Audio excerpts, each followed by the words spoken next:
Hello, everyone, and welcome to Sisters of the Strange. I'm Landrey. And I'm Shae. And we're so happy to be back. Yeah, maybe our video will work this week. Oh my God. It recorded us in fast forward last week, so I could slow it down. I don't know how we messed with the camera on our trip, but I guess we messed with it. But that also means everything we recorded on our trip last week was also fast forwarded. Hopefully not. So. Hopefully not. We'll see. We'll find out.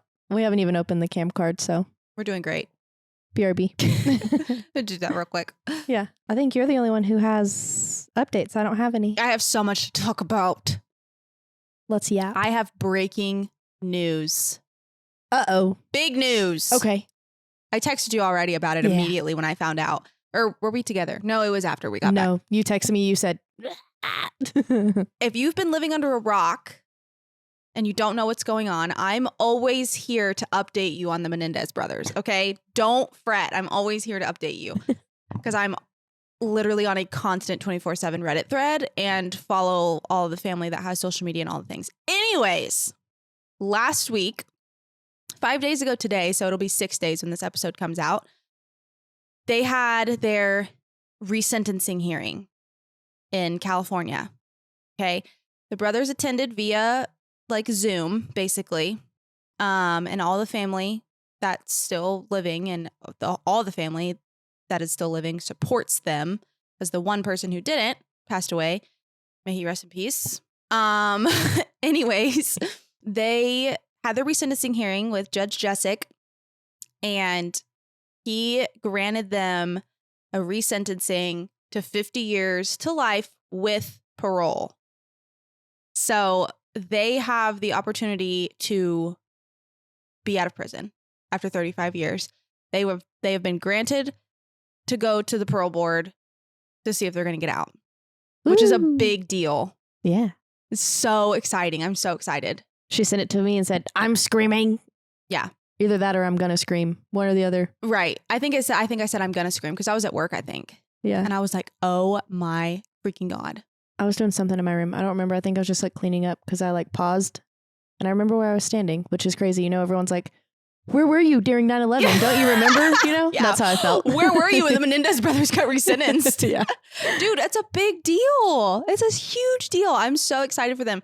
They basically had like everybody crying in the courtroom because they got to read their statements, and they basically like apologized over and over and over, of course, and just talked about how, you know, what they did, obviously they should not have done. There was no excuse for what they did, blah, blah, blah, just, which, you know, I don't really agree with, but whatever. They were just very thankful that they were given the opportunity. And it was just like so cool to see and hear. And like, my thing is they're not going to go out. There's people that are going to go out and reoffend and they get let out like, but it was just because the case reached so much popularity is why they're so stickler on them sitting still, basically. Yeah. It's not really fair. Like, that's not, you know, they're like, we need fair trial. That's not fair. Yeah. Just between the people who get out and will do something again and do stuff again and then still get out. Yeah.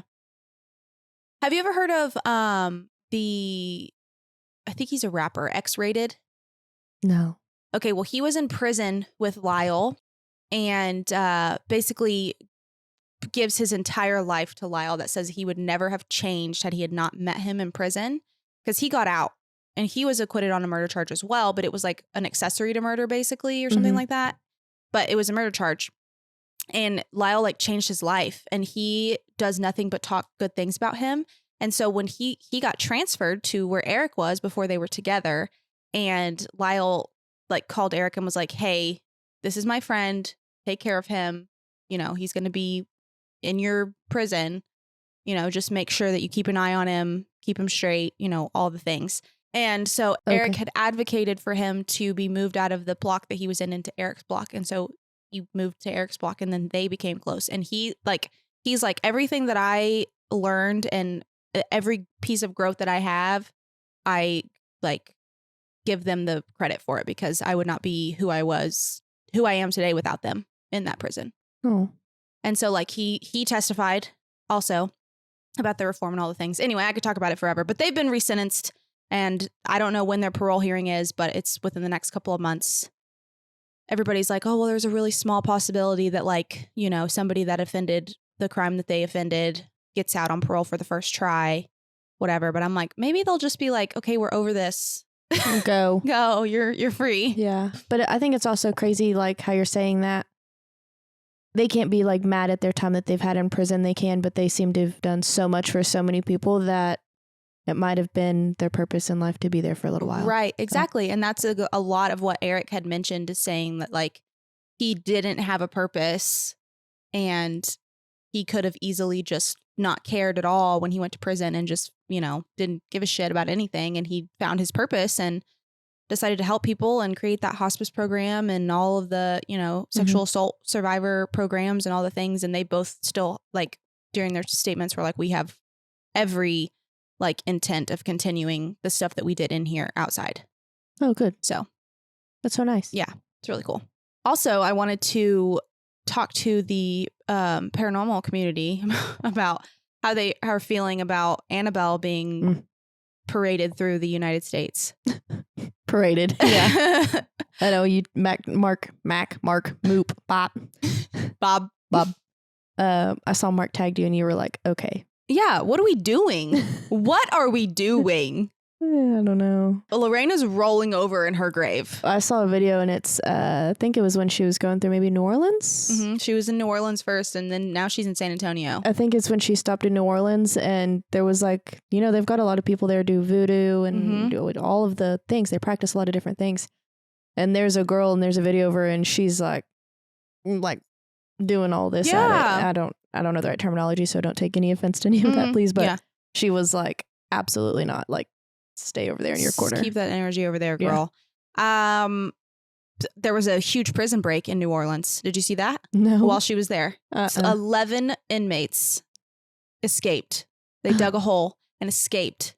Good. Out of the prison. A lot of them out in there on murder charges. Awesome. They found one.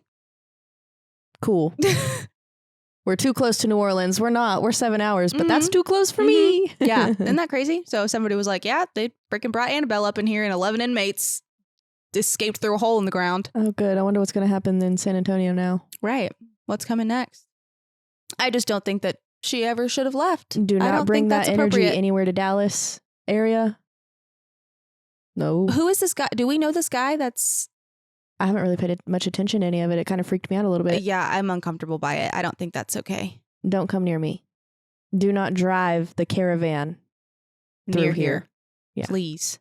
They probably already had to near Dallas to get from Louisiana to San Antonio, unless they went like down and over. I'm geographically challenged, so I was thinking like they might have just gone San Antonio. New Orleans is down. San Antonio would be, well, I guess he could kind of do this. Yeah, I don't know.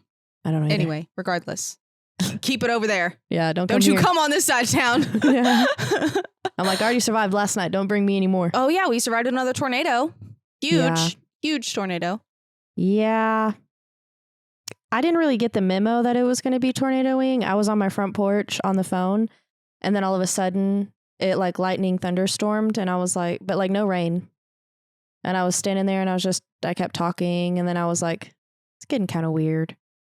So I went inside and put my phone on the phone charger because it was dying. And I was like, if shit gets Western, I need to have a phone charged. And so I charged my phone a little bit and then I went back outside and was just watching. And then when I went back inside to my phone, I had about 15 people in my phone who were like, are you okay? I was like, yeah. I think so. Yeah, maybe I should turn the news on. And like a couple houses down from me, I saw them run out with their dogs and their children and stuff and loading up in a vehicle. And I was like, oh, it's like serious. Like, we're worried. Yeah, I was like, should I be doing something? And then I turned on just a YouTube channel because I don't pay for live TV or anything like that. And there was a guy live streaming and I could see my neighborhood and it was completely in the red. And then there was like a hook forming and it was also right behind my neighborhood. And I was like, it was nasty. Huh. Yeah, I'll post some of the pictures on our Instagram because two people in my neighborhood, one got a drone shot and then one person just took it from their backyard. And my neighborhood is literally like the main road you drive in on and it loops and then you can drive out and then there's a few roads in between it. So it's very small. And so he's just basically a block back from me and further down. But literally right behind you. not even a mile away from house or anything like that. So yeah, he's very close.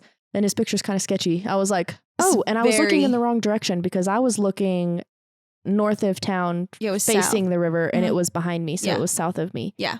And I wasn't looking that way at all. I was on my front porch, which is on the north side of my house. So I didn't even look that way. Oh, God. I would have shit my pants if I saw that in my backyard. Well, it was scary. Yeah. I really would have freaked out if I'd actually seen that, but I wasn't paying attention that way. The one that was in Santo, my parents could see from their back porch. It didn't look as scary from their back porch because they weren't as close as the guy that was on the news that was live streaming it, but they sent a picture and you could like see the huge freaking funnel cloud. Yeah. It was wild. I didn't realize my house was like, and there was one point where I was like, ugh, and it's because I could feel the wind blowing this way and then the trees in my front yard were going that way. Oh, God, and I was like, and that's when I kind of went inside. I would have passed away.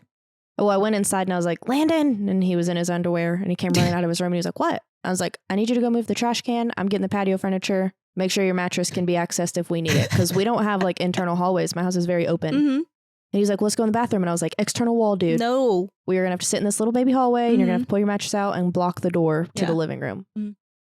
But we were fine. Everything was fine. It didn't even really rain at my house. It rained for like 3 minutes. So, but it was right there. It was literally right there. If another tornado gets this close again, I'm just yeeting myself into it. Yeah, my neighbor, I said, are you in a closet yet? Because she doesn't really do storms well. And she said, you know what? This is the second time I've been in a closet in like a month for tornadoes. It's too much. What is this? What are we doing? It's going to be a good summer. And it was already 100 and something degrees here. Like 3 days ago. Yeah. We're going to have an interesting summer. We're feeling it. Yeah. But today we're going to talk about Savannah, Georgia. Yay! It's going to be so fun. I know. We're going to talk about just some of the history and then blips and stuff like that from our trip. So history, ghosts. We might do another episode of just ghost encounters from Savannah, I think. Because this episode is a lot more of like the history and like basic level ghosts of each place. But I want to get like personal stories if we can. So also, if you have any personal stories that have happened in Savannah, Georgia, send them to us at sistersofthestrange@gmail.com. I'm putting that in there right now so that you can go ahead and do it. Okay. See you on the other side.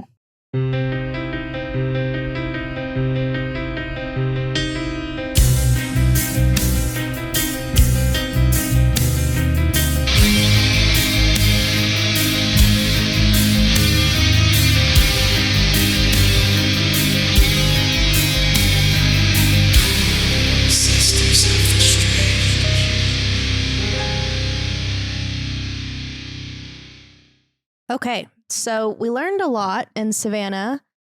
We took a lot of ghost tours. We did a lot of walking. I didn't wear the right shoes, not a single day. Not even a little bit. Not even once. Well, I was like, okay, we'll walk and we'll sit and do some drinking and some brunching. And then we'll walk and then we just walked. We walked a lot. There was no brunching. There was no brunching. There was no alcohol, and I wish there was. There was not nearly enough alcohol, I will say. No, at one point I was drinking alone. Shae's mom didn't feel good, and Shae was like, no, I'm good. And I was like, okay. I kept drinking. I was like, this is my vacation, dude. I had one good day. I had one good night. Yeah. Well, that was more in Covington. That wasn't even in Savannah. No, the second day we were in Savannah, I drank a lot that day. More than I normally do anyway, so that's balanced out though. We were sober by the end of the night. Yeah, exactly. But yeah, no. Anyways, yeah. So if you're gonna walk around Savannah, wear the appropriate shoes because comfortable shoes. 1,000. I ended up buying there was a flip flop shop, and I was like, we're going in. And so I ended up buying a $60 pair of shoes because they felt better. And then the next day I was like, yeah, my Vans will be fine. No, they're a little too small. So, and I had never worn them. So we had to get Band-Aids from one of the boutiques. We got their first aid kit and got Band-Aids. And by the time I could take my shoes off, my feet were tingling. So that was good. And Shae cried I had to guide her. I walked around blind for a block. That was more than a block, dude. Dude, that was so traumatizing. I literally had to walk with my eyes closed, arm in arm with Landrey for at least 2 blocks. We had to walk across the street at some point. You remember? Because I didn't tell you there was a curb, and you almost fell, and you're like, "Damn it, Landrey!" I was like, My bad, girl. I'm just walking. And then my mom, completely sober, completely not blind, tripped over a sign in the middle of the sidewalk. Well, no, she tripped over like herself, or like the roads there are kind of uneven and the sidewalks a little bit, and she like barely tripped over something and like righted herself and then tripped over the sign. And there's like people sitting at the restaurants, you know, and so they're watching me guide Shae. And then her mom's falling. They probably thought I was the only sober one, and we hadn't even drank. No, we had one mimosa. Oh, goodness gracious. It was hilarious. So we walked Shae to the nearest CVS, which thankfully we were by a CVS. Mm-hmm. We were not far at all. And got her makeup wipes and different mascara, and it made things better. It made things better. And then, it only happened one other time. But then after that, I was like, okay, now I have to pee my pants. So now we have to find somewhere with a bathroom, which also is a problem. Yeah. If you have to pee a lot like us, because they don't let you, there's like no public bathrooms. So we went into this little like brunch place, and we're like, oh, we'll just sit down and like have some brunch, and it'll be fine. And we looked at the menu and we were like, yeah, no. Specifically me, I looked at the menu and I said, there's no snacks. There's no, yeah, because we just wanted like a snack and a drink. Yeah. There wasn't anything. So we were like, oh, what do we do? And I was like, well, we could just leave. What are they going to do now? I already used the bathroom. Yeah, what are they going to do? Chase us down the road? Yeah, so we left. And I don't even know what we did after that. Walked more. I bought clothes. I don't know. But yeah, we'll jump into some of the history now. Let's go to the history. We'll get into some more of our shit show of a It was a trip. It was a trip. Mm-hmm. It was a really good trip. We just had some shit going down, but like nothing bad. It was all funny. It was all funny stuff. It was all shit, but it was good. So Savannah's recorded history began in 1733. And this is the year that General James Oglethorpe and his 120 passengers of the good ship Anne landed on a bluff along the highway. Landed on a bluff high along the Savannah River in February. Oglethorpe named the 13th and final American colony, Georgia, after England's King George II. So Savannah became its first city of Georgia. And the plan was to offer a new start for England's working poor and to strengthen the colonies by increasing trade. Under the original charter, individuals were free to worship as they pleased, but rum, lawyers, and slavery were forbidden. Don't know why, but they were. Okay.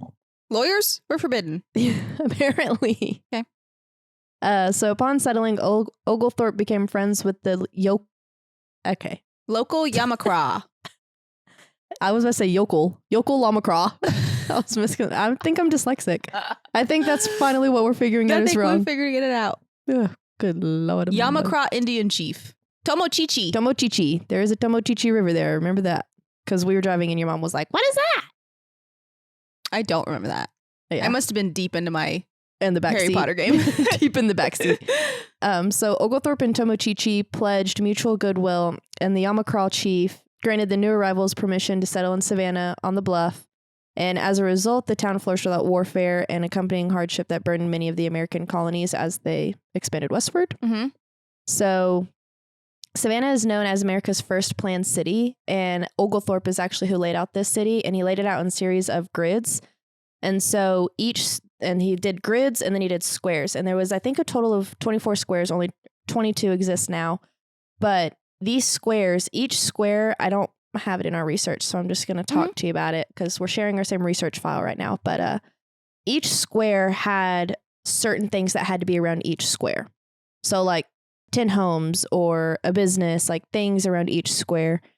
And I was mentioning to Shae whenever I walked in here earlier, I was like, this is crazy to me because as I was researching and when we were there, I was like, why does Oglethorpe sound like why do I feel like I know what is going on? Why do I know this guy's name?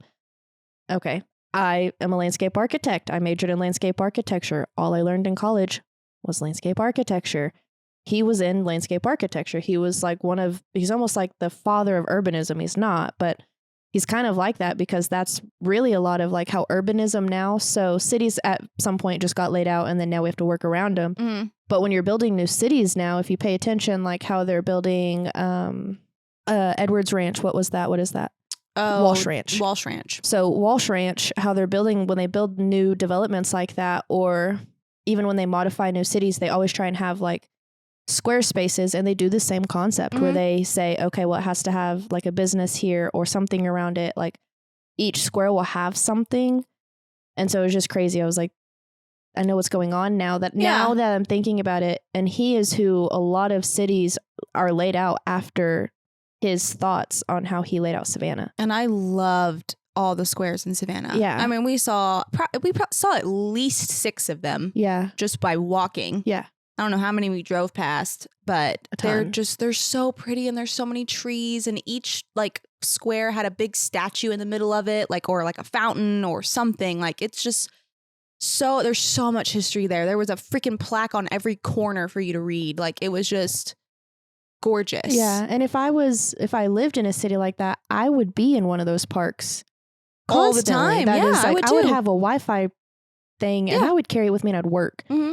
And you know how I said in Weatherford, we need a green space around the square. Did you see they're building one? Yes, I meant to send that to you. I was like, I literally was just talking how that I'm exact spot. Yes, and I've always, like, whenever I found what I wanted to do with my profession, to do that. I was like, I want to create something like this in Weatherford, and now they're building it. And I was like, I just told them that. Yeah. But anyways, I just thought it was crazy that I was like, okay, now I understand what's going on here and the whole city planning. And there's a lot of cities. I told Shae, like, kind of Lubbock is laid out very similar grid patterns. A lot of cities are grid patterns and they just fit. Anyway, enough of that for you today. Off the soapbox. Yeah. Do you want to read some of this? Do you want to go for it? I can keep reading if not. No, go for it. Okay. So during the American Revolution, the British took Savannah in 1778 and they held it until 1782. And a land sea force of French and Americans tried to retake the city in 1779 and it failed. And so after independence was secured, Savannah flourished. Soon farmers discovered that the soil was rich and the climate favorable for cultivation of cotton and rice. So plantations and slavery became highly profitable systems for the whites. So Georgia, the free colony, legalized slavery at this point. And the transatlantic slave trade brought many African Americans through the ports of Savannah. But they talked about that in a lot of like the tours that we went through and stuff, the slave trade in Savannah, and especially on the River District, they have those like underground tunnels that they would trade through, and that's where they would like parade them through. And they had cells like in these tunnels underground that had like little like inlays with like cell doors, and then they would just like put them in there and lock them there and just wait until the next cell or whatever. Yeah. And so it's like that creates such a dark like history for Savannah and just energy in general, you know, like just that alone, not including all the death and destruction that we're going to get into. Yeah. Everything else. Mm-hmm. Yeah. Ooh. It did have a weird vibe when you would River go. Street? Yeah. Mm-hmm. And it was like, they said not River Street. They didn't say River Street's the most haunted, but the road behind it was Bay or Bray. I think Bray. It was Bray Street. And it is what is strange is River Street is all along the river elevation. And then you have to take stairs to get to the rest of the city. And I don't really know why they didn't just go ahead and build River Street up. I think that's kind of odd. Mm-hmm. And I wonder if that has anything to do with anything. I don't know. Well, they did talk about how all those stairs were very like those are original. Yeah, those are the like stairs historical that the soldiers steps. and slaves and everyone marched up when they landed. And they are steep and tall, boy. Yeah, they're dangerous. It was probably a good thing we weren't drinking because they were dangerous. Yeah. But with the wealth brought by cotton, residents built lavish homes and churches throughout the city. After the invention of the cotton gin on a plantation outside of Savannah, the city rivaled Charleston as a commercial port. And many of the world's cotton prices were set on the steps of the Savannah Cotton Exchange. Pictures in front of, I do believe. What? The Cotton Exchange. Oh, yeah, we did. It was also a Freemason. If that's the right thing. place. Yes. Yeah. And so those are some of the steps as well. So I think those might have been the historic steps that we took pictures on. So we have pictures of that we can share. So then Savannah was not spared from misfortune. 2 devastating fires in 1796 and in 1820 each left half of Savannah in ashes, but residents did rebuild. In the year of 1820, they saw a yellow fever epidemic that killed 1/10 of its population. So in 1796, there was I don't know if it was that time or if it's 1820, but over 500 buildings burned between River Street and Broughton Street. Oh, damn. And so Broughton Street is one of the main shopping streets we went on. It's where all of your chaos ensued. I am almost certain about your eyes and everything. Yeah. I think that was Broughton Street. And so it's like 2 or 3 blocks off of River Street. And so everything between there pretty much burned. Damn. And so That's even crazy. as they started to, so when they 1820, it all burned down or whatever. And then that's also the year that they were trying to, like, as they were rebuilding is when the yellow fever came through. And it spread so easy because so many people were like without home and the destruction that was already taking place. Yeah. And so 1/10 of the population in Savannah passed away. God. Yeah, that's a lot of death. Yeah, pretty heavy. So after the Civil War, the Reconstruction period began in Savannah. Food was scarce and the economy was in ruins. Despite these hardships and the added burdens of prejudice, the freed slaves who remained in Savannah built a thriving community with its own churches, schools, and economic strength. Savannah became one of the most historically significant African-American cities in the nation, which I don't feel like they hit on that at all in any of the tours that we did. So that's very interesting to read about, and I wish I need to dig. It's very obvious that like the culture and stuff there is very, I mean, when you think about like Southern life, I mean, that's just like a staple is, you know, the African-American communities who had to, especially in places like that, those original like colonies had to start from nothing and build their own communities and schools and churches and all that stuff because, you know, segregation was still a thing. But like it shows in all of the food and like the drinks and just like the life and culture in general. Yeah. You know, it makes it what it is in a Southern state, you know? Yeah. And I feel like that's really important. Yeah. That's why I wish a lot of this stuff I learned by reading and I'm like, why don't they talk about that? Yeah. I don't know if they don't want to talk about it to like not be like controversial or something, but I'm like, tell me. Yeah. I want to know. Please do. So at the end of the 20th century, cotton was king again, and Savannah thrived, as did her other industries, including the export of resin and lumber. So then the boll weevils came, destroying most of the cotton in the state's economy, but at the same time, the Great Depression began. Aww. And it wasn't until post-war years that Savannah bounced back again, not just economically, but also culturally and aesthetically. A group of women banded together in the 1950s to preserve historic structures threatened by the wrecking ball. I remember hearing about them. Yeah, we learned about them at Mercer-Williams. Mercer-Williams, yeah. Was it Mercer-Williams? Yeah. Mm-hmm. Yeah. So we'll talk about them, I guess, a little bit again. I guess we can go ahead and talk about some of the haunted history, yeah? Yeah, let's get into the good stuff. All right. Yeah, so, let's go. Okay, let's go. So Oglethorpe established the first experimental garden in Savannah, and the hope of this was to be more self-sustaining and produce wine and silk. That's random. Yes, but instead the colony succeeded in growing cotton and peaches, 2 staples of Georgia's history. Period. Yeah. And to watch over this trustee's garden, a small shack was built nearby in 1734, and it was later known as the Herb House, herb house, however you want to say it. Guess it just depends on what was in the garden. Yeah. Or who was in the house. Yeah. But whoever cared for the garden lived in that little house. And so within 20 years, the need for the garden waned. Rather than demolish the Herb House, though, its location near the river made it an ideal spot for an inn for the seafarers. So in 1754, the house was converted into a tavern and an inn where the bulk of its ghostly history stems. So even at its onset, the establishment was seedy. When it started to attract the lowest dregs of the sea, like pirates and English and French privateers, it earned a damning legacy. So though pirates proved enough of a problem to merchants, the foreign privateers were sent with an explicit mission. The English government encouraged them to raid ships and leave no crew alive. In return, the privateers only had to salvage the ship, sell it, and split the earnings. In the tavern, they used intimidation and kidnapping to pad their crews. So it's believed the tunnels beneath the inn were served as a rallying point where the less fortunate were corralled and, if not murdered, shanghaied into privateer ships. So basically, they would steal people and basically force them to work for them. Jesus. Yeah. Wait, which? We're about to get there. Okay. I was like, which one is this? Yeah.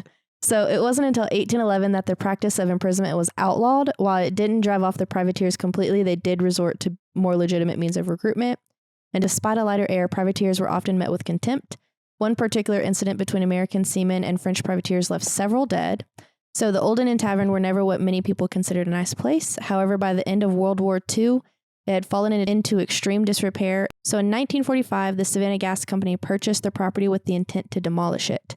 If not for Mary Hillier, wife to the gas company's president, Hansel Hillier, the Pirates House wouldn't stand as it does today. So this little segment is about the Pirates House. So along with several of her friends, Miss Hillier, I don't know how to say that. Hillier. That looks weird. It does. Preserved the old tavern. In 1953, Herb Traub, and Jim Casey officially opened the doors to the Pirates House. It was a tea room at the time, but the restaurant has long since blossomed into the classy eatery guests know today. Of course, it's not just the food and atmosphere that guests are hoping to experience, which we almost went and ate there solely because it was haunted. It's haunted. Yeah. Like it was on my little tab, but it was only because it was haunted. So I get that. The only named ghost is that of fantastical Captain Flint. So there's some sort of book or movie or something that mentions this guy, and that's the only reason he has a name. I don't truly know who he is. Yeah. So the basement also is full of heavy and unpleasant air and is especially unsettling. One employee complained of being physically affected with bouts of dizziness and nausea every time she entered the sublevel. Other manifestations are one-off occurrences like the Victorian-era woman spotted outside or the young and unknown boy. With how haunted Savannah is, it may not be direct ties to the Pirates House. It could just be some residual energies from the Savannah River. But whatever their identity or purpose, the Pirates House, they add to the creepy vibe. I remember we walked by it when we first walked down River Street. I don't remember paying attention I remember to that you at being all. I remember you being saying something about it because I peeked in there because it was close to the candy store. It was close by the candy store. All the buildings on River Street, like low River Street, were so cool. There were so many like taverns down there and buildings and stuff, and like a lot of them like they look pretty sketchy from the outside, but it's because those are all old as hell buildings. Yeah, like original. Yes. Like that one place that we went into, I don't even remember what it was called, where we had chicken strips. They're world famous chicken strips. And we had a drink before our tour. The vibe in there was incredible. Y'all were called. I was with you, so we were called. But we were called by the chicken strips. Stayed for the Harry Potter that they were playing on the TV. Rock everywhere. It was like an old stone building. It was dark. It was like an old tavern. Yeah, it's right by. So we literally came off of Bray Street, went downstairs, came through like this alley drive area. To the right of us, the restaurant, or to the right of us was where we signed in for Ghosts and Graveyards. So like the Old Town Trolley Tours, wherever you sign in for that. And then just a little bit further down. Yeah, it was like 3 doors down probably. Yeah, so I don't know what the restaurant is either, but they're chicken strips. I'm a chicken strip connoisseur. Delicious. Their honey mustard was good. They had on Gypsy playing. Gypsy was playing when we walked in. Mac. And then Harry Potter was on. So all of us had something that we were like, we're supposed to be here right now. Yeah, it was perfect. It was wonderful. But it was a good vibe. Definitely a good vibe. Really good vibes. I just loved that old, like, it was so cozy. Yeah. I liked it. I miss Georgia so much. Well, I told you, I was like, it was Scottish pub vibe. Yes. So it made me very happy because those are the kind of places that I like. That's exactly what it felt like. Yeah. I'm a Scottish core or a dive bar kind of gal. I wanted us to do bougie brunches, but we did not. That's not really who we are. I mean, like, it's cute and it's fun, but like, we're really hole in the wall girls. Yeah. So yeah, give me the cute little bar like on the end of the street that's dark and scary. It's scary in there.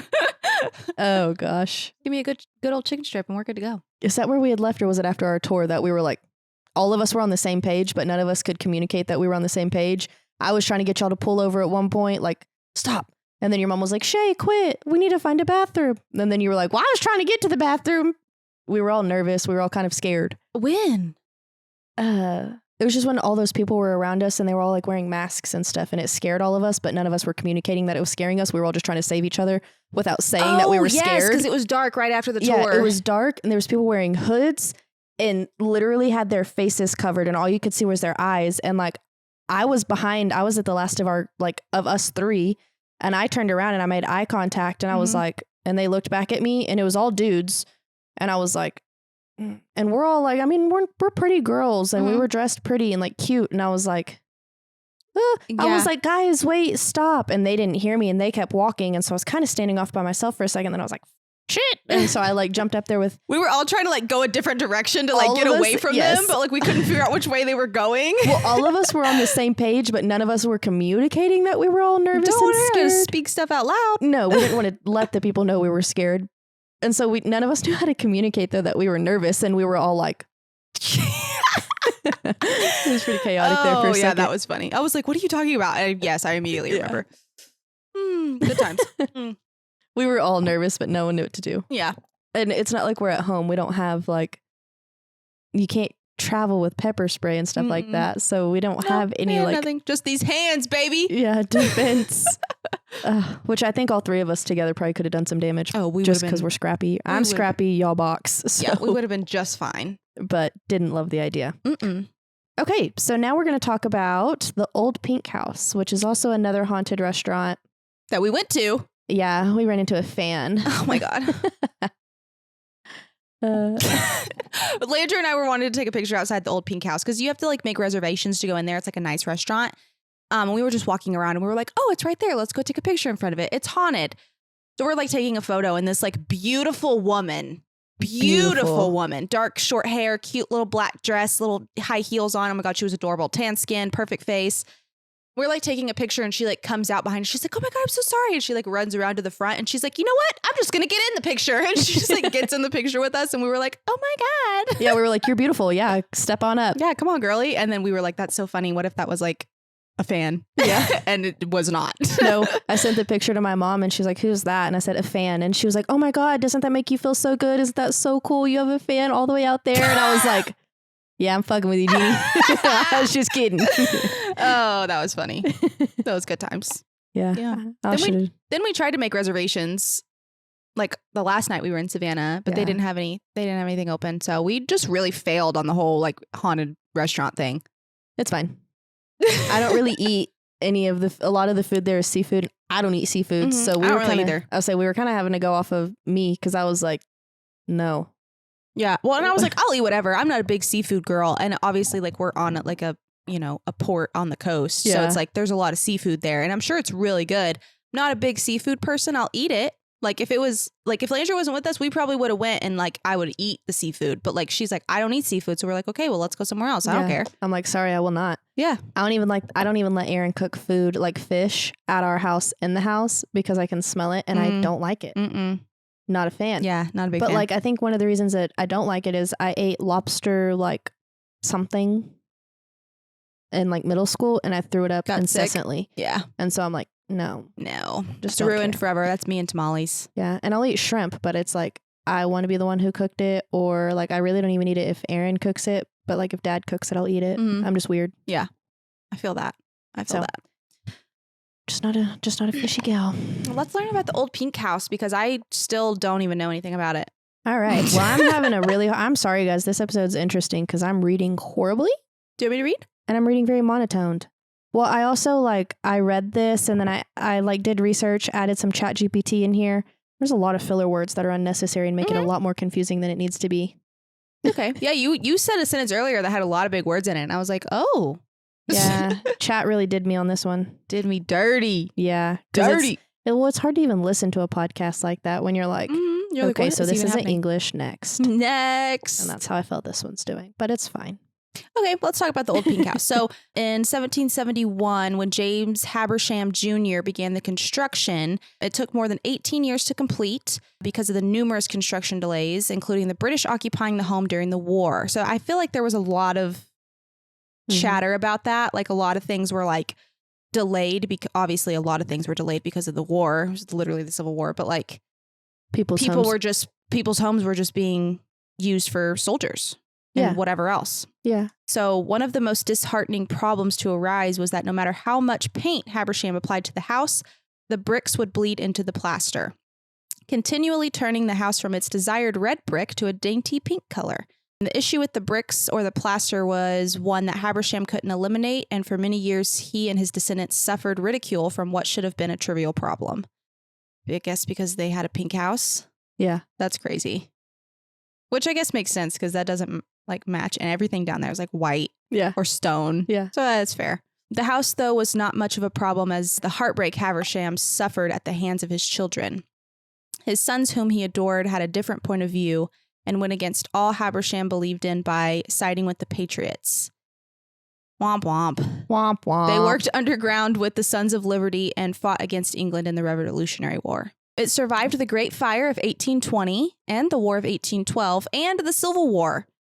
Ooh, she a bad bitch. She be just out here. The mansion was occupied by many different people after Habersham passed away and the family sold it. But because of the many unpleasant events that occurred within the house and the rift between Habersham and his sons, there was a certain sadness that weighed heavy on the old pink house. And it was these events that have caused spirits to continually haunt the mansion. It is not unusual for spirits to linger in their homes trying to make amends or somehow change what happened in the past. But it's no surprise that the most popular ghost spotted at the old pink house is James Habersham Jr. himself. Guests and staff have reported seeing the apparitions of slave children and a young female slave in various spots within the restaurant. So it's just not really like super haunted, I guess. He's just sad boy. Yeah. Big sad guy. Big sad guy, but can't part with his pink house. Fair. That he got made fun of all the time for. You know what? Trauma bonded. Forever. Forever and ever. Amen. Ever and ever. Yeah, no, I do want to see this where I want to come back with maybe another episode where it's got more of the ghost stories. Like I'd love to look up. I didn't. I just kind of laid all this out, but I would like to look up like actual experiences people had at the old pink house. Like what ghosts have they seen other than a slave boy or him? You know? Yeah. The next place that we're going to talk about, we did go to and we did go inside of. We did a tour. It was incredible. We were not allowed to take any photos or videos of anything inside the house because it's like super old and everything in there is like also super old. Yeah. And I guess it's like part of like their a lot of places like that don't conservation, I guess. I don't know. Yeah, a lot of it is conserving pieces, but with how they had their windows and stuff open, they weren't conserving anything. No. A lot of it is if you take pictures and just post them online, they don't get as much tourism because a lot of people aren't going to come. Like there's this appeal to not knowing what's in there. Mm-hmm. That's Scotland was the same way. There was a lot of castles where there was certain rooms you could tell they truly did not want you to take pictures because they had the blinds closed. They didn't want light affecting their pieces. Yeah. But a lot of it is tourists. Yeah, stuff. tourism. So and that's fair. I get it. it's their influx. I mean, that's how they keep things alive and well in there. And if I remember correctly, someone in this family still lives there, but they live like in the carriage house. Yes, the sister or sister, the aunt or something. Aunt, daughter, something. And so I could see where she's like, I gotta pay the bills. So yeah, keep that tourism going. Keep that tourism coming because it was that one wasn't too bad. That one was like $20 a ticket. Anyway, I don't know. It was beautiful. We're gonna talk about it. Yep. So brief background on the Mercer-Williams home, mansion really is what it is. It's this stunning Italianate mansion located on Monterey Square in Savannah. It began construction in the construction 1860s. originally began in the 1860s by General Hugh W. Mercer, which is the great-grandfather of famed songwriter Johnny Mercer, which I have no idea who that is. Sorry, don't come for me. But it wasn't completed until 1868 by a different owner after the Civil War because of delayed construction due to the Civil War. Fast forward about a century, we're going to talk about Mr. Jim Williams. In the 1960s, the house was purchased by Jim Williams, a wealthy, flamboyant antique dealer and restorationist. Big word. Williams was a central figure in Savannah society and was known for throwing these big, lavish parties. And he was also one of the first people to restore many of the city's historic homes. And apparently, we did not learn this in the tour at all, but apparently was subtly, openly, but not really ever spoke about it out loud, homosexual. He was gay. He was a gay man in this town that had this deep conservative roots, and we just aren't going to talk about it, apparently. Yeah, they didn't mention it at all. And so like when we were researching it ourselves to talk about like the history, we were like, oh, that's interesting. He was this collector of all things. There was some really cool shit in that house. There was, what was that? The bathroom? That Japanese blue glass that was like in the bottom of the ocean for like 200 fucking years. Oh yeah, it was China, fine china. Yeah. So it was fine china that was on a ship, and the shipment got lost, and it literally sat on the bottom of the ocean for like 200 years, and someone found it and auctioned it off, and he bought like 6 or 9 pieces of the china, and it was set up in the dining room. But yeah, it had lived on like the bottom, and it was like in perfect condition. Perfect condition. Yeah. There was something he said about the ocean and where it was laying and like under the sand or something that like kept it preserved. Yeah, I don't remember exactly. And then he also said if you lick it, it probably still tastes like salt, which was funny. I was like, okay, now I want to lick it. Yeah, okay. And that's what he said. I haven't licked it yet, but I need to test your theory. I need to see if you're lying. I need to fact check you, sir. But it was just beautiful. It had like Satio tile floors that were like from Italy or something crazy like that. Yeah, and they were the original floors that had been laid before the Civil War. Mm-hmm. The entryway, the main hallway, the foyer. The floors had been laid before the Civil War, and so those same floors had been, all the soldiers had walked on, and they had weathered the elements because that part of the home was still open with no roof during a lot of that time. So those were really cool to see as well. And just when you stand on something like that, you're like, whose feet am I like the stepping energy on right now? Yeah. Yeah. Crazy. And then there was that big grand staircase. There was beautiful like stained glass, like dome at the top. Oh my God. I wish I had photos of it. I'm so upset. A really cool bathroom. Very interesting bathroom. It does not match the rest of the house at all. I do think he said it was added in like later years. The wallpaper was very interesting. If you're looking at the wallpaper at one angle, it's like red and green. And if you look at it at a different angle, what color was the other color? Like gold or blue or what? It was red wallpaper, but if you looked at it from a different angle, you could see the green behind it, which is what the original color was. It was very weird. Yeah, it was like a foil, like red foil. That was super cool. But the important part of the story, beautiful home. This is where it gets good. So on May 2nd, 1981, a 21-year-old man named Danny Hansford, he was a volatile young hustler and allegedly a former lover of Jim Williams. He was shot and killed inside the Mercer home. Williams claimed that it was in self-defense, so Jim Williams himself shot Danny Hansford, claiming self-defense, saying that Hansford had flown into a rage and pulled a gun on him during an argument, and so Williams shot him in return. This was in his study, which we got to go into. Again, beautiful art pieces all over the place, and we're like standing on one side of the desk and the tour guide's standing like behind the desk, and he's like, he was shot right there, and this happened right here, and like Landrey was standing where he was shot, and I was standing where the other person died. Crazy. Absolutely crazy. That is not the only location we were talking about where I was in the hot spot. Keep standing in the hot spot. It's fun. It's good stuff. Oh. So in this case where Williams kills Danny Hansford, there was suspicion that swirled around the case due to there being a delay in calling the police, the odd position and in the way that Hansford's body was found, and inconsistencies in Williams' statements, just point blank, period. So this began one of the most sensational trials in Georgia history. Jim Williams was tried 4 times, which is very rare. It was very dramatic, legal saga. The first trial happened in 1982. He was convicted of murder and then was overturned on appeal. The second trial took place in 1983, which ended in a mistrial due to jury irregularities.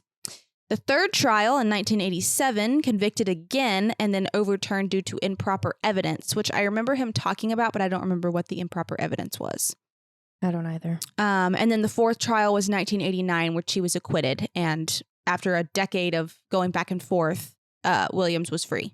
And he spent, I think, like millions. He spent so much money. He was very rich. Yes.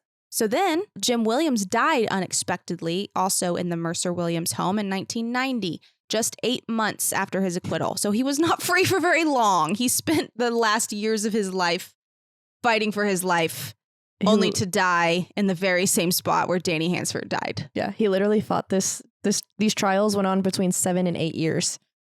And then he lasted 8 months after it. And apparently died of a heart attack in his study, almost in the exact same place where he shot Danny Hansford. Yeah. Like right in the doorway. Yeah. And that's where like I was standing in one spot and Shae was in the other. And we were like, cool. Cool. Hell yeah. So this led to rumors of the house being haunted, of course. Reports from visitors and locals include cold spots in the study where both deaths occurred, unexplained footsteps, flickering lights, a feeling of being watched. and apparitions, including a figure believed to be Danny Hansford, who allegedly roams the house in agitation, as I would as well. Don't freaking shoot me, bro. Yeah. We're in love. What are you doing? Yeah. Why are you doing that? I also don't have it in the research, but I feel like I remember him saying something about like cigar smoke as well. Like some people will still smell like cigar smoke In the study or in his I thought it was like in the his hallway. parlor. Kind of. Oh, maybe. I don't know. I don't know. The parlor, was incredible. The parlor cigar smoke was But the other one. Yeah, the scary, spooky one. So if this story sounds very familiar to you, the Mercer-Williams House became a household name in 1994 thanks to the book Midnight in the Garden of Good and Evil. And the book was apparently such a huge success that later it was adapted into a film collected by Clint Eastwood in 1997, which starred Kevin Spacey as Jim Williams and Jude Law as Danny Hansford. Yeah. And I really need to watch that movie. Yeah, I haven't watched it, but they had a lot of pictures in his study of all of the famous people who have come through there. There was a lot of famous people who've filmed partially there. They filmed some in the house, and I think that they said that they filmed a piece in that study, like maybe a couple scenes in the study. Yes, but I don't think they took, none of the original furniture was in there. They all, part of the agreement was that all of the original stuff they had to remake. And so the piece that they have a piece in there, and it's like this so back in the day, they would do full body portraits if you had a lot of money. And if you didn't have a lot of money, like not back in that time period, but like Civil War times, colonial times, they would paint full bodies. Or if you didn't have that much money, you'd only get like half the body painted or whatever. And so that's why they had a picture of one of the generals or somebody like that. And it was his whole top half. And then Jim Williams was such a funny guy that he just had the legs of somebody else underneath that. And it's completely different people and they're facing different directions. But I think it was Clint Eastwood had to pay to get, I think it was Clint Eastwood. Yeah. When during filming had to pay to get all of this stuff like remade. So he had to get copies of the paintings remade. So like that was just like a copy that he had gotten remade. Yeah. Not the original. Yeah. So I think some stuff was filmed on a soundstage. Some stuff was in there, but none of the original pieces were ever used, I don't believe. Yeah. I remember him talking about that, but I couldn't remember what piece it was. That's why I didn't mention it. I'm glad you remembered. Well, I think like all the furniture got taken out. I thought they had to like remake all of it or remake the artwork so that cameras didn't mess with the quality or something like that. That's probably right. It was something. After we went into the study and learned all that interesting stuff, we went into his parlors. Oh my God. Those were incredible. Beautiful. Absolutely beautiful. Big arches, all the things. There was a painting in there and the guy was like, a lot of people say this looks like Slim Shady, and Shae was like, I was just about to say that. It does. It looks like Eminem. I love it. And Slim Shady's my nickname, so that's my guy, you know? It just worked. Yeah. Somebody said the other day somewhere in public, will the real Slim Shady please stand up? And I was like, that's me. Stood up. That's me, bro. But yeah, the house is still owned by his sister, Jim's sister. And she lives in the carriage house across the courtyard, which is absolutely wild behavior. Yeah, but I guess if your house is a museum. I feel like that's ChatGPT's answer. I feel like my memory is serving me a little bit better than that. I feel like she died and left it to her two daughters, and one of her daughters, they split it. So one of her daughters is somewhere else and the other one. I think you're right. I think you're right. So chat kind of did us wrong on that, but our brain is doing us better. That's okay. But I think it's his somebody owns it. Niece. Yeah. I think. Yeah, one of his close family members still owns the place, and then lives in the carriage house right across the way. Yeah, with the cat. I don't remember what her name was. There's always a stray cat that they adopt apparently, and they just like have it as like the resident cat. And she wasn't out for us, and I was really sad. Yeah, rude. So rude. But anyway, go visit the Mercer-Williams home. It's beautiful. Beautiful. Really cool. Really cool. Okay, so next is the Marshall House. It is on East Broughton Street. So it is not very far from River Street. We did pass it. We tried to go inside. We did. We were like, let's see what we can do in here. Is there a restaurant in here? Is there a bathroom? And they shut us down pretty quickly. But then we ended up asking them a couple questions and they talked pretty nicely. Yeah, they were really nice. We tried to go in, just didn't really work. But it was built in 1851 by Mary Marshall, a prominent Savannah businesswoman. It was one of the city's first hotels and an immediate social hotspot. So beneath the refined exterior lies a disturbing and often hidden history. It has a lot of epidemics and death that has rolled through. So Savannah suffered through multiple yellow fever epidemics in the 1800s, particularly in 1854, 1876, and 1879. Damn. Yeah, that's a lot. And during these outbreaks, the Marshall House was used as a hospital for the sick and dying. So entire floors were converted into makeshift wards, and the dead were often stored in the basement until they could be buried. So then, yeah, so that's already a lot right there, just that. But it also turned into a Civil War hospital. So during the Civil War, the Union Army occupied Savannah in 1864. The Marshall House was once again repurposed, this time as a Union field hospital. So this is kind of where things get a little bit dark. It's a little odd here. Let's go. So limb amputations were conducted regularly due to wartime injuries, and it's believed that amputated limbs were buried beneath the building and in the floorboards. And in the 1990s, human remains and bones, or human remains, other known as bones, were found during the renovations, confirming these rumors. I also saw a rumor or read somewhere that you can still see some marks in the floor from amputations. Oh, I don't remember that. Because that's original. I don't think I've seen that, but original building. I do know that at one point they thought it was going to be they thought they were going to have to do a murder investigation of the place because they were finding those bones, Bodies but then everywhere. they realized what it was. Oh, that's crazy. Yeah. So in short, the Marshall House has been a site of intense human suffering, sickness, and death multiple times over. So this place doesn't just have a haunted room. The entire hotel is crawling with activity. And here are some of the most frequently reported phenomenon. So Ghost report. These damn people won't get out of my damn hospital. This is mine. Guest report. Room doors slamming or creaking open with no one on the other side. Locking and unlocking noises often in the middle of the night. Some of the most common paranormal encounters involve children laughing, running, or crying, especially in the hallways and rooms on the 3rd and 4th floors. But here's the kicker. No kids are ever found when that happens. Shocking. And then guests have also reported feeling small hands tug on blankets, seeing child-sized shadows dart across doorways, hearing toys roll or bounce when none are brought in, which is just not for me. Nope. And then people have also seen men in uniform standing silently in the hallways, apparitions resembling doctors or nurses appearing briefly at the ends of corridors, and some guests say they wake up to seeing soldiers standing at the foot of their beds only to vanish seconds later. No. Miss me with that shit. Yeah. They also say that plumbing often acts up in the Marshall House, but not in ways your average maintenance team can explain. Toilets flush by themselves, faucets turn on full blast, and showers start while no one is in them. And then several guests have reported a strong and foul smell in certain rooms and hallways that disappears quickly and without explanation, often compared to rotting flesh or old medicine. Oh, it's a terrible smell. You ever smelled rotting flesh? No. It's tragic. I'm okay with not.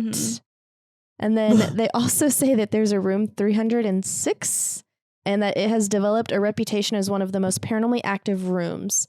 Guests in that room have reported hearing footsteps pacing back and forth at all hours, the sensation of being watched or followed, sudden drops in temperature, and seeing a woman in 19th century clothing, sometimes brushing her hair or standing silently by the window.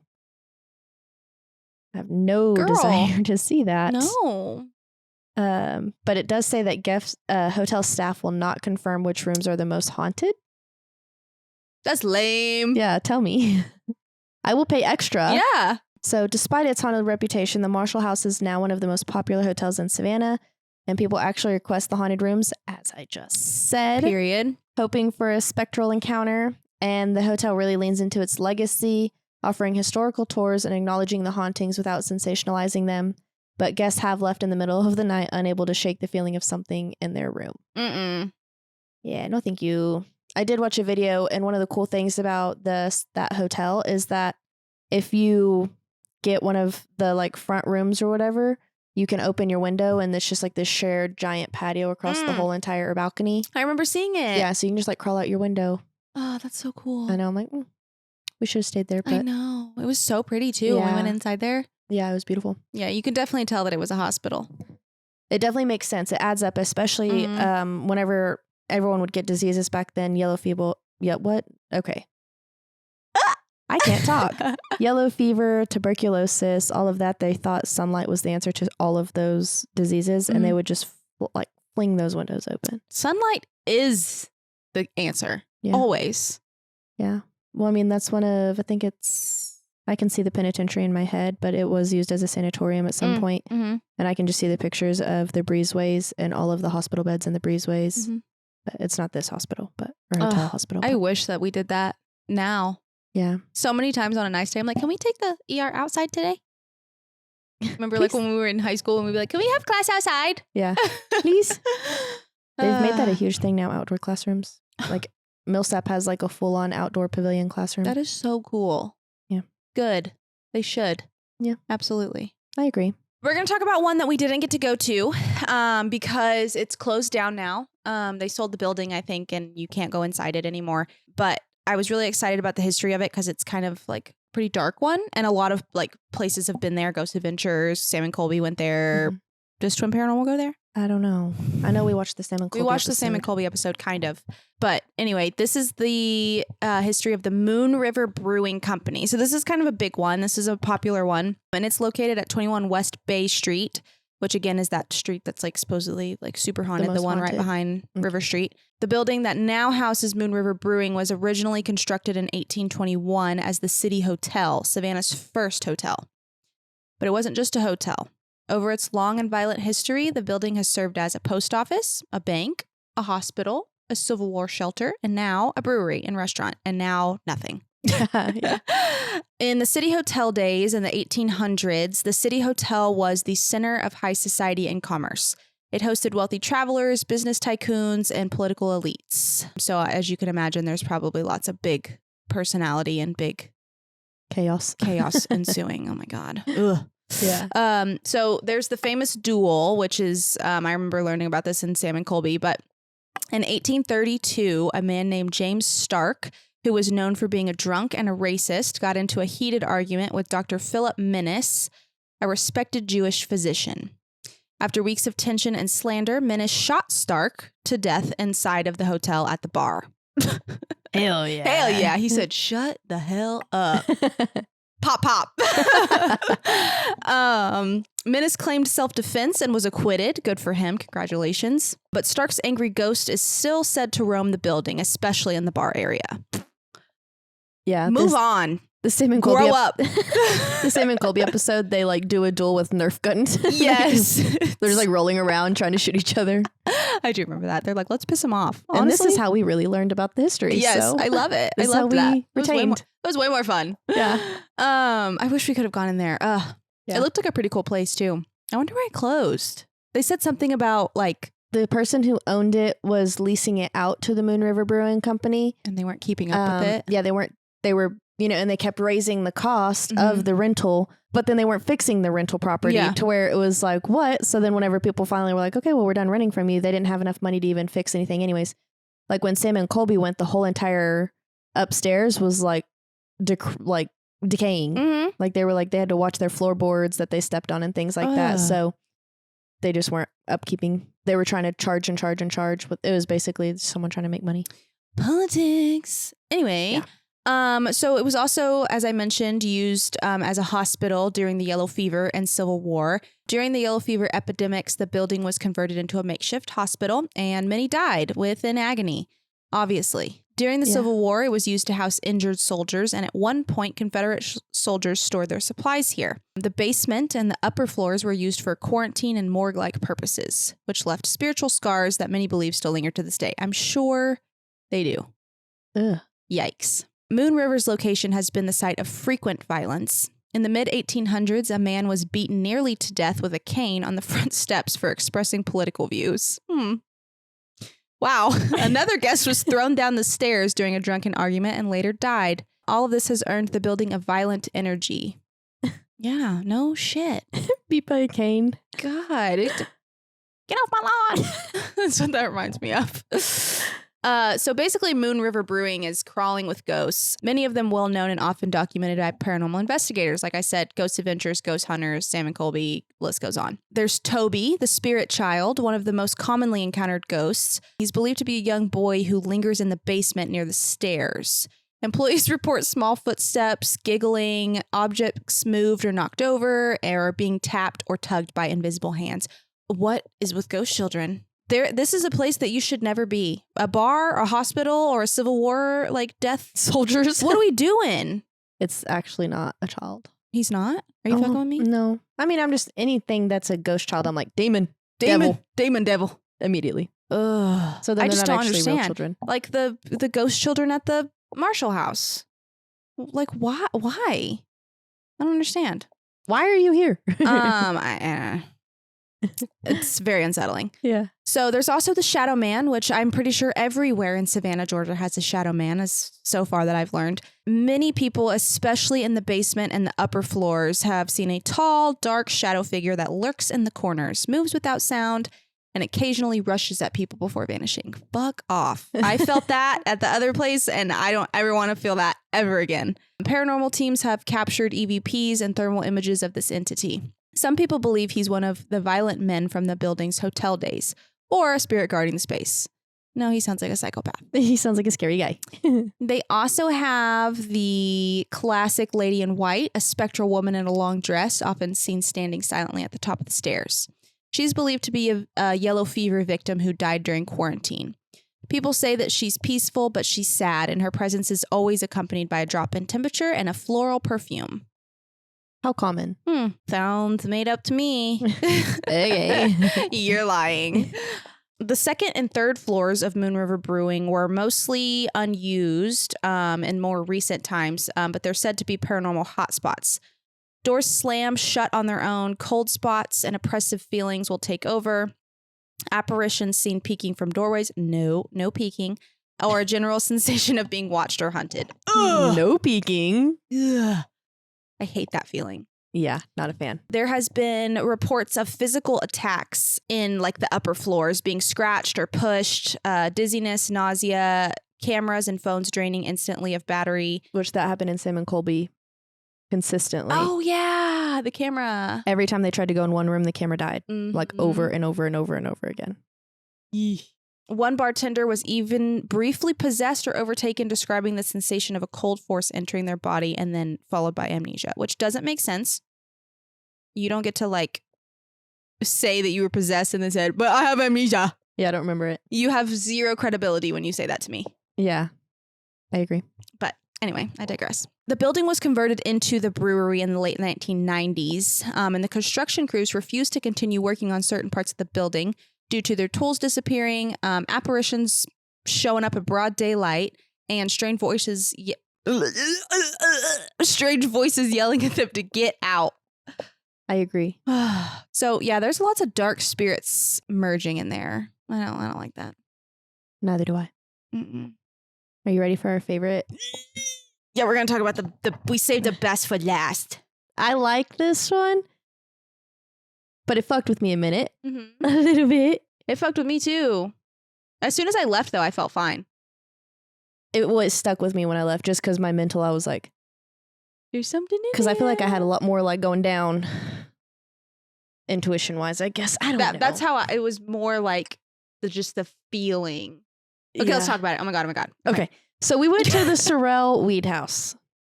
Does anybody know what that is? Don't answer that. You do. You don't. You do. You don't. I don't care. I don't care. Now you do. You're learning today.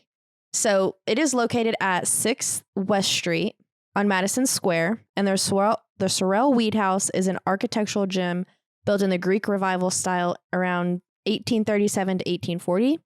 It was designed by famed architect Charles Kluski for Francis Sorel, a wealthy French Haitian shipping merchant.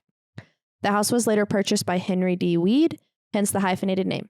So a lot of the houses and famous historical places there are like the people who built it or originated the home hyphenated with like the current owners. Mm-hmm. Like a lot of them. A lot of the houses are like that. Mm-hmm. So there's a whole story here. And so Francis was married to a woman named Matilda. It was his second wife, and his first wife was actually Matilda's sister, and she had died. But by all accounts, Matilda was a refined and respected lady, and her marriage wasn't as pretty as her house was. Which I didn't think the house was not pretty, if we're being completely honest. I didn't really either. Nothing crazy. Nothing different than like a Victorian ear. Like nothing crazy. No. So, sorry, Matilda. While we're there, we're learning that Matilda, wife, Okay. And then there's a enslaved woman named Molly. Molly lived in like another carriage house type situation over here. Francis and Matilda lived over here, had their family, whatever. And Matilda one day is looking for her husband. Can't find him. Let's go ask Molly, because Molly's not only like enslaved, she is kind of like she seemed like she was like their head slave, like right-hand man type situation. Like she came into the house, she did their laundry, she cooked their meals, she fed him, she dressed him, like all the things. Yeah, she had her own room in the carriage house. Like the other slaves all had to share. There was like, I think they said like 13. So at some points, at the high points, there would be like 13 of them sharing one story over the carriage house. It was a very small space. But she had her own room off of that. And so Matilda's looking for her husband, goes to ask Molly because Molly should know where he is. He is with Molly doing things that to he Molly. Shouldn't be doing. Yeah, and it's not really, it's not really sure if it was like wanted advances by Molly. No one really knows that. There's no answer to that.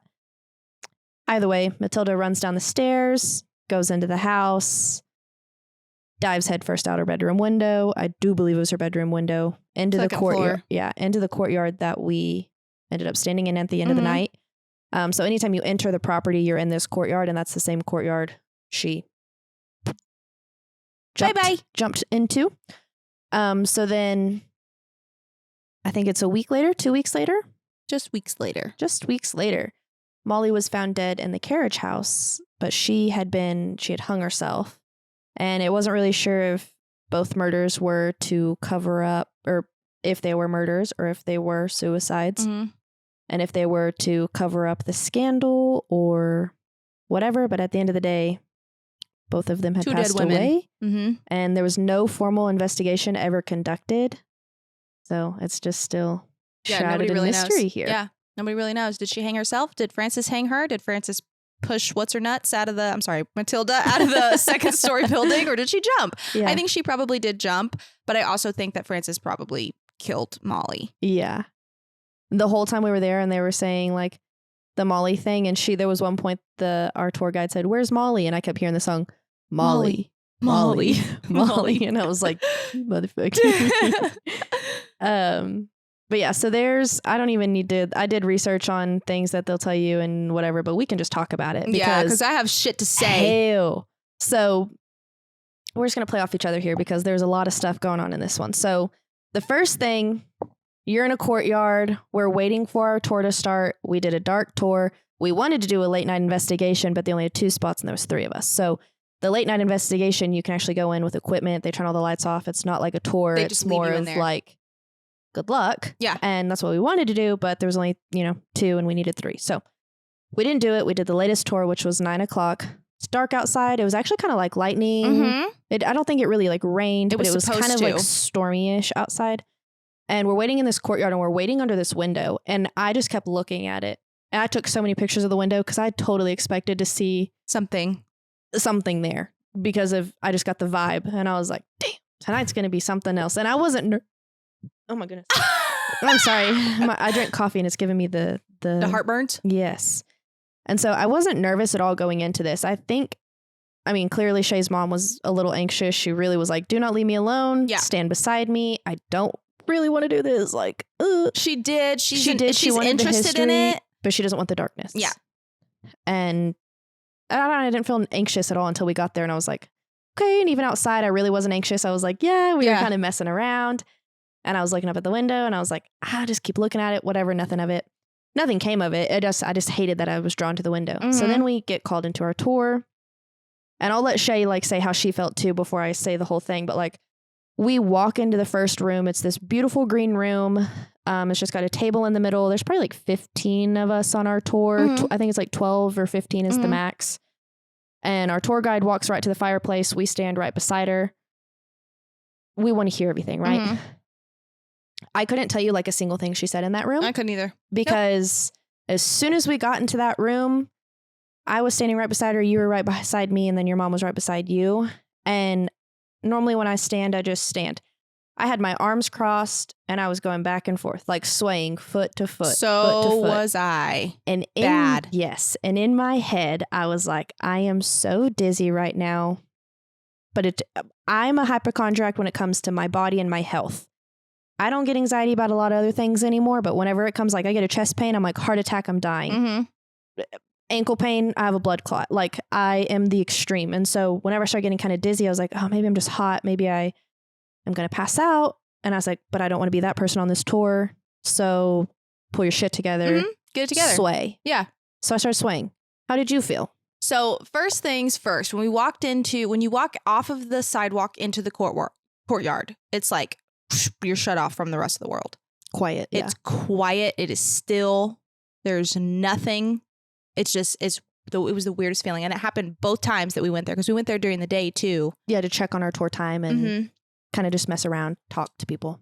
So then we go into the first room. Like Landrey said, we're standing right next to her. She was standing behind me. I couldn't even see her. She was like to the side of me, but behind me. Couldn't see her really unless I like turned to look at her. Yeah.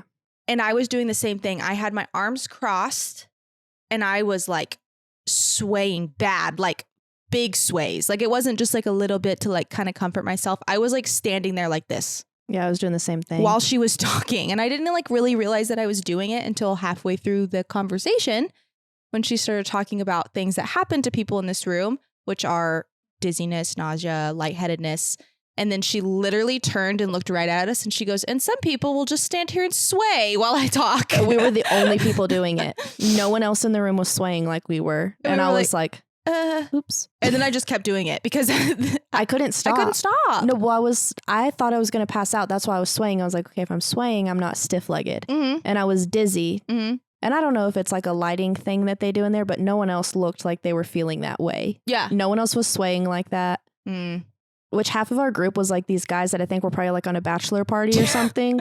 And so I think that they kind of brought like some sense to the room and some calmness to the room because I was looking at them and I was like, they're not freaking out. So like we should be good. But yeah, she was like, people feel dizzy in here. And I was like, great. Cool. That's me. Yeah. And then go for ahead. it. No, go ahead. Oh, well, she was just talking about like stragglers. She was like, the stragglers will always get like, you'll get feelings. You know, if you want to be the straggler. So there's always a straggler of the group. We were the stragglers. I was like, okay, we're going to stay back and take pictures of everything. And the only pictures I got in that room, they all turned out to be completely blurry. Mine were also blurry. And I was like, oh, like I was dizzy in here. Just in that room. I didn't have any blurry pictures in any of the other rooms. Nope, me neither. But she also said that in that spot right where you were standing is a spot that is like a hot spot. And she was saying that usually they'll see like an apparition or something like come from that corner because there was like a door right behind you. And I remember seeing a video on the Facebook or the TikTok or whatever of they were doing like I don't know if they were doing the They had the cat ball in there. The cat ball. And then what's that other thing? The REM pod? REM pod. And it was on the side of that fireplace, which is closest to that corner where you were standing, which they were having like interactions with and stuff. So there's that. Number one, keep tally. That was the first place I'm standing where I shouldn't have been. So then she says, you know, the stragglers of the group, whatever. I stayed back, right? So then we walk across the foyer and into the men's parlor. And I'm the last one in there, so close the door behind me. I stayed at the door this time. Like, I was at the very back of the group, had my back to the door, kind of standing by the piano. Shae was in front of me. Her mom was to the left of her. Everyone's facing the tour guide. She's, like, at the front of the room by the fireplace and the mirror. There's a giant mirror. Huge mirror. And so I immediately start taking pictures of the mirror.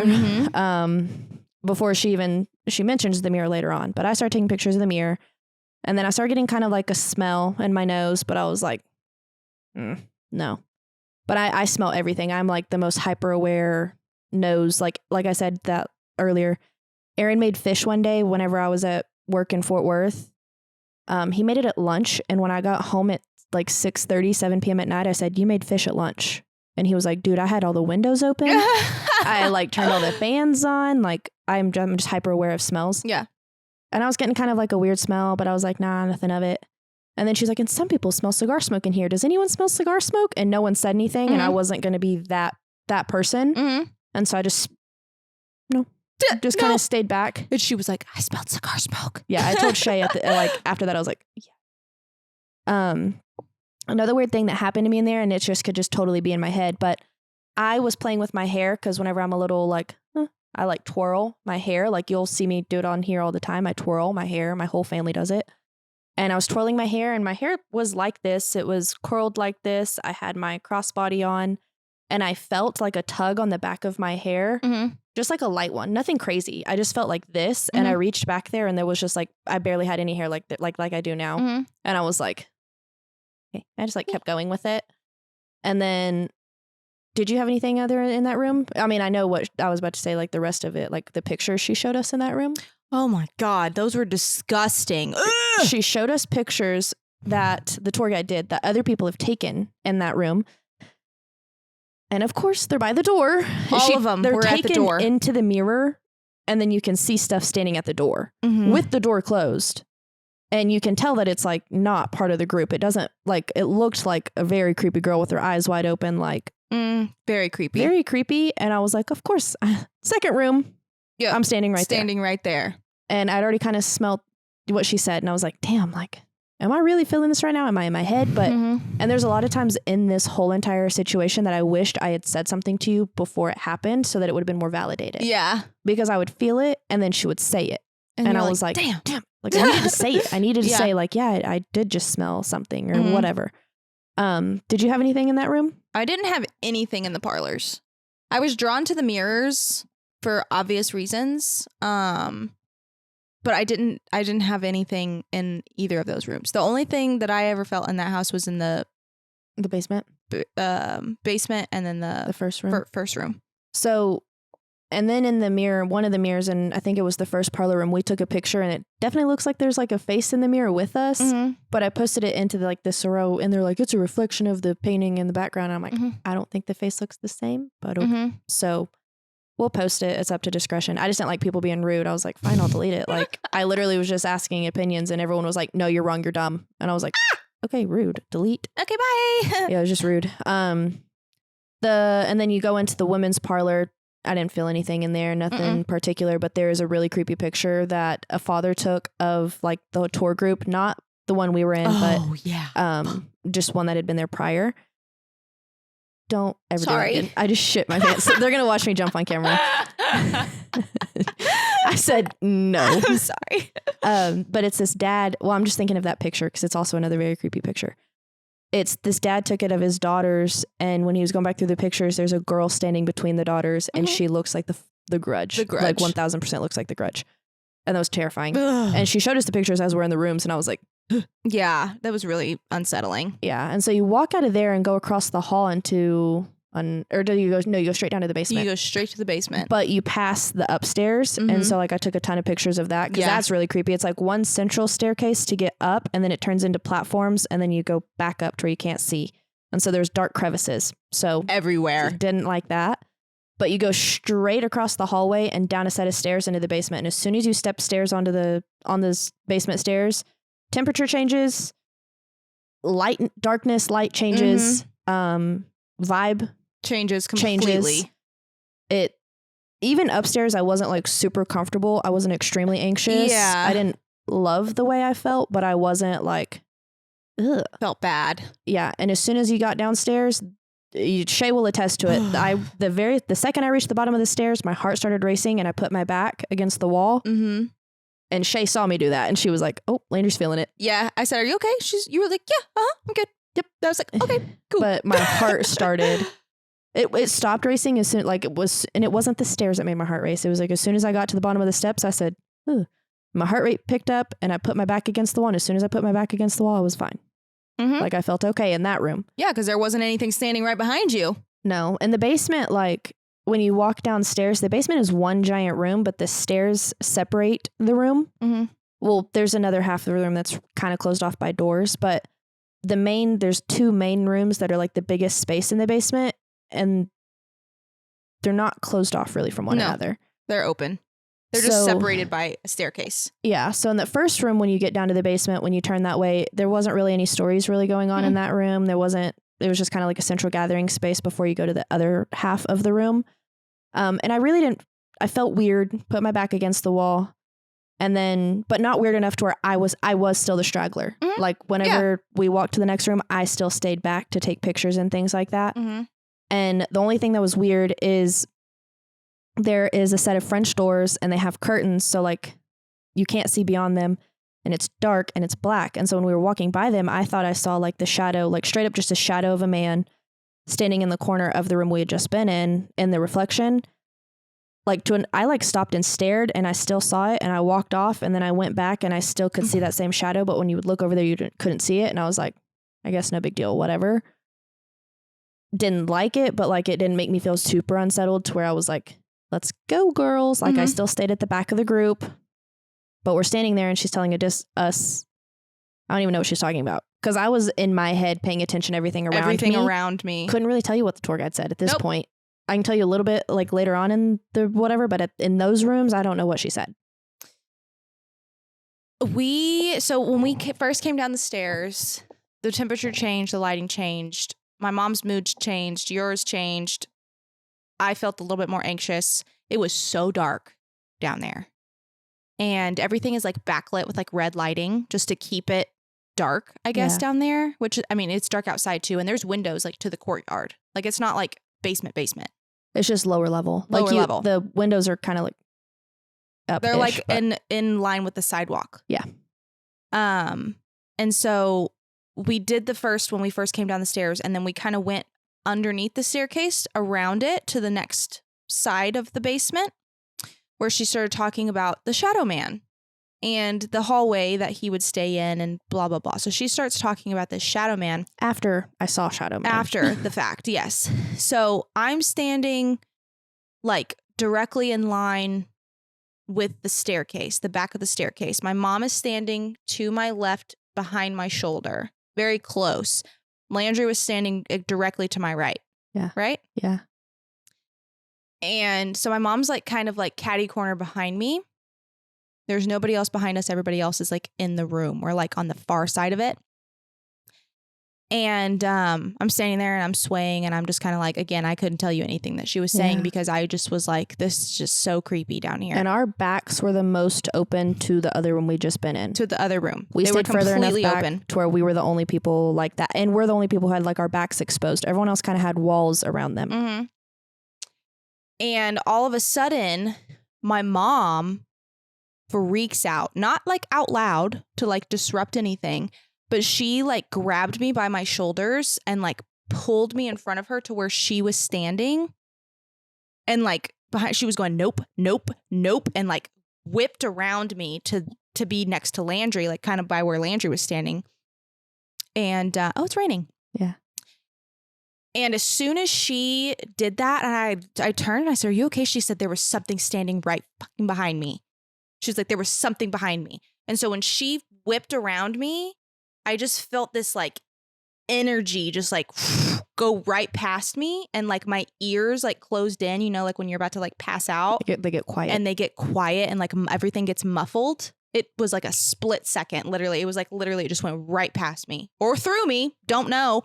Did not like that. Yeah. Did not like that at all. They both got unsettled and I could see it, but I kept looking behind us the whole entire time we were standing there. That's the tour guide. Me and you both were looking at the exact same corner. Mm-hmm. I have no idea what the tour guide was saying because I kept looking into that room. I was looking at the corner that I saw something in, and then I was looking at the corner where the door that we eventually walked out of.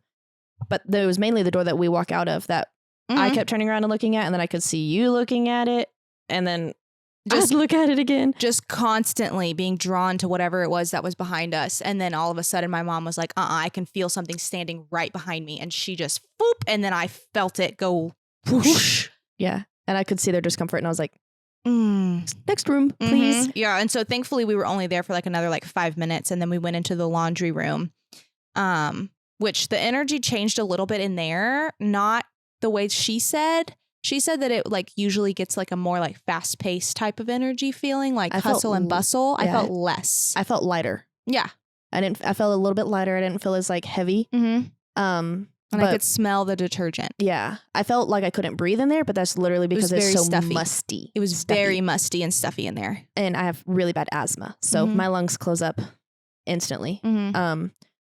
The only thing that when I was in that room is I was getting a really bad pain in my lower back, just on one side. Oh yeah. And I was like, it's fine. It's just from like, and I think I said it when we were in there. I was like, damn, my back hurts, man. We've been walking all day. Yeah. And I was like, it's just from walking. I've, like I said, poor shoe choice. I have really bad arches and I have scoliosis. So I was like, it's just, whatever, it adds up. Nothing really happens in that room. There's no like, you're standing in the wrong spot in this room. None of that. Go into the next room. And she's like, this is the doctor's room. This is where people feel pain. Which I was so excited about. But she's like, this is where people feel pain. And if you leave this room and don't feel pain anymore, guess who didn't feel pain anymore after we went in that room? Yeah. I was like, awesome, cool. And you were standing like right by the couch that she was talking about too. Yeah, we walk in and I actually didn't stay at the back of the group this time. I like moved up and over and there was a couch and I just like I didn't sit on the couch. I got near the couch and I thought I felt something touch my legs, but I was like, maybe it's just my jacket because I had my jacket tied around my waist. And so I thought, and me and you talked about it because I was like, oh my God.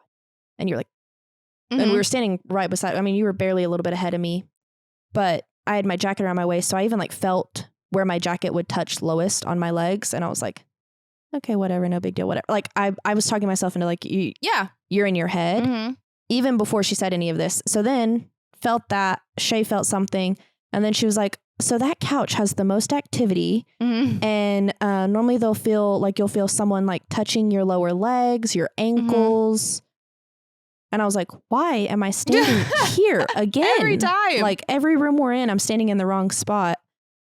And I'm feeling something in every room.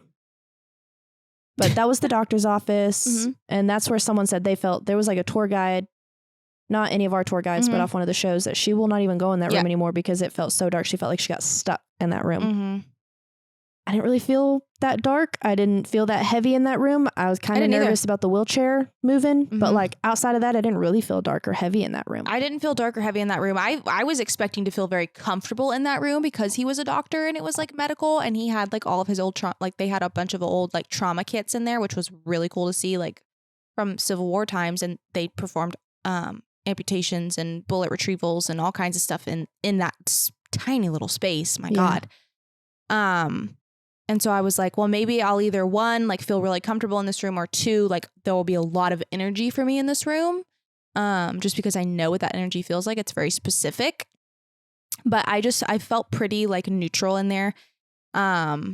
Which was good, except for the little like brush on my ankle. And it literally just felt like a hair, like a little wisp. Yeah. That was it. That's exactly how mine felt as well. But I didn't feel dark. I was expecting to feel dark in there. And then after that, we basically went outside and we went up to the slave quarters. I didn't really feel, they said a lot of people feel very dark in the slave quarters and uncomfortable. I felt fine in there as well. I felt fine in there.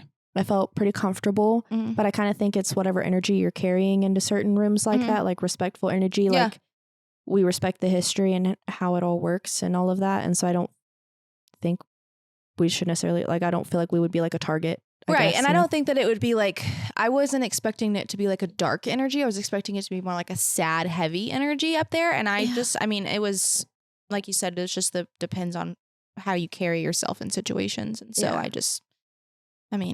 very small quarters. Her room was cute. Yeah. Your mom didn't really want to go in her room. Your mom didn't. Yeah, she was like, no. Yeah, she didn't really feel right about it. But I just didn't like that every room we went in, I was standing in the wrong spot. But the room that I actually felt probably the most uncomfortable and like get me out of here was probably the first room. The first room was the room that I was like, maybe I'm not built for this tour. Like, maybe I'm not ready for this. Yeah. And everything else was just like, that was weird. Yeah. I really would have liked to have done the investigation tour. Yeah. But fear not, we will be going back. Because I have to go back immediately. Ever since we've been home, I'm like, every single day, I'm like, I miss Georgia. I miss Savannah. I miss Georgia. It was a trip that neither of us, like, you're at the end of a trip and you're like, I'm ready to go home. We didn't feel that way. Not even a little bit. But we also ended like in such a comfortable space. Because when we ended in Mystic Falls. So we were in Covington, Georgia, which is this cute little town, and like their downtown was so peaceful and quiet and just like comfortable. It was so cozy there. Like I felt like I'd lived there my whole life. Driving around on a little golf cart. It was nice. Oh my God, it was incredible. The only thing that happened there that I was like, F me, dude, is, well, the first night, so we got home from our tour, the haunted ghost tour thing. Mm-hmm. And that night, I woke up in the middle of the night, and your mom had asked us to leave our bedroom door open because she was leaving her bedroom door open. And the bed I was in, I could see through the whole house to her room, but it was all dark. Mm-hmm. And I just don't like that feeling. And I just felt like someone was like in the living room, and I just didn't like it. And I woke up in the middle of the night, and I was like, ugh. And it took me a minute to go back to sleep, but I fell back asleep. And then when we went to Covington, we stayed there 2 nights. The first night, I slept like a baby. Mm-hmm. Shae about broke her hand and her face on the sheets. Oh my God. That story is just too much. I can't. But then the second night, I woke up in the middle of the night because there was a dresser. We slept in a room that had 2 twin beds, and there was a dresser between us. And I woke up to like a slam. I thought you would set your phone down really heavy. I thought you would hit your head, like your hand, like pulling your hand out. My heart was pounding. Like that is what woke me up. My heart was racing. And I looked over, and you were dead asleep. And then the closet, it had 2 closet doors, and one of the closet doors was open. And I was like, oh, she probably just had, because we had packed up to leave for the airport the next day. I was like, she probably just had stuff in there. She probably didn't close the door all the way. And the next morning I asked you, did you get in the closet? And you were like, no. And I was like, Cool. because I closed it. Like I was like, because I was just waiting for it. And I had turned the TV off at some point, and I woke up to that slam, and I turned the TV on. I was like, lighting this bitch back up. Yeah, don't you be turning my Vampire Diaries off, boo. I'm not laying in the dark. And so I turned the TV back on, and that's when I noticed the closet door, because the closet doors were on either side of the TV. Mm-hmm.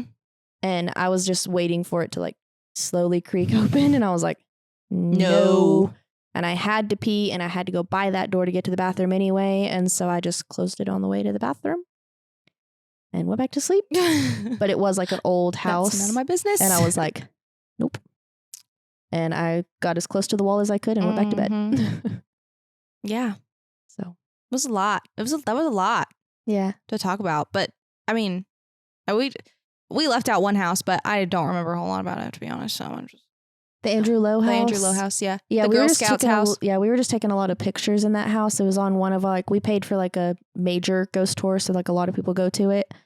It was okay. I mean, it felt creepy upstairs. There was certain rooms that it was like, and like one of the rooms, it was like 3 women have died in that room. Like all the women have died in that room. Basically, there was a room that had a lot of dolls in it that were creepy. Yeah, like the history of the house was like very interesting. Yeah, but they get you in and out so fast, you can't really like experience a whole lot. You can't really like go into any of the rooms. Yeah, you have to stand in the hallway and just look into the rooms, which I got a lot of creepy vibes just into the rooms, but it's probably just decor. Yeah. Yeah, that's the one thing that I really liked about the Sorrel-Weed House is that they just like, they talk and that you can. Yeah, they talk and then they give you like 5 or 10 minutes in every room. Like they like to talk just walk to you around. and then they're like, okay, take pictures, fill it out, like. Ask questions. Yeah. So anything else on that house? No, that's it. That's all I got. We're going to have to do a part 2 of this because this episode has gone on very long and we haven't even gotten to the murders. So. We talked about one. Yeah. The Williams murder. There's a couple more murders and I would like to talk about some more like actual ghost experiences. I want to I wanted to lay out history, tell you all the places, tell our ghost story. But I do want to actually find more, and I want people to send me their ghost stories that they have had at any Savannah location in Georgia. Sisters of the Strange podcast at gmail.com. So send us your ghost stories, please, so we can put them in our next Savannah episode. I really would like to have a lot of those. And if not, I'll be using Reddit and Google and YouTube, and I will be finding stories to share. So hit us Obsessed. Up. Obsessed. So yeah, I don't mean, are we going to have to cut this episode in half? Nah. We had to cut a lot of stuff out. Yeah, there's a lot of jibber jabber in there. Okay. They'll be good. But. All right. Well, ladies and gentlemen. JDs and littlemen. JDs and littlemen. That's all I have on Savannah, Georgia. It was a blast. I highly recommend. We're going to be talking about it probably for the rest of forever. So it's fine. Okay. Follow, well, like, subscribe, comment, tell us you love us, tell us we're pretty, and period. That's what I say when I call my mom. I say, you know what to say, and she says, I love you and you're pretty. I love that. I'm going to tell my husband to start saying that to me. Oh, Aaron knows it too. I'm like, and what do you say? And what do you say? They know. All right. Well, I love you guys and you're pretty. So Yes. you're welcome. All right. See you next week. Bye. Bye.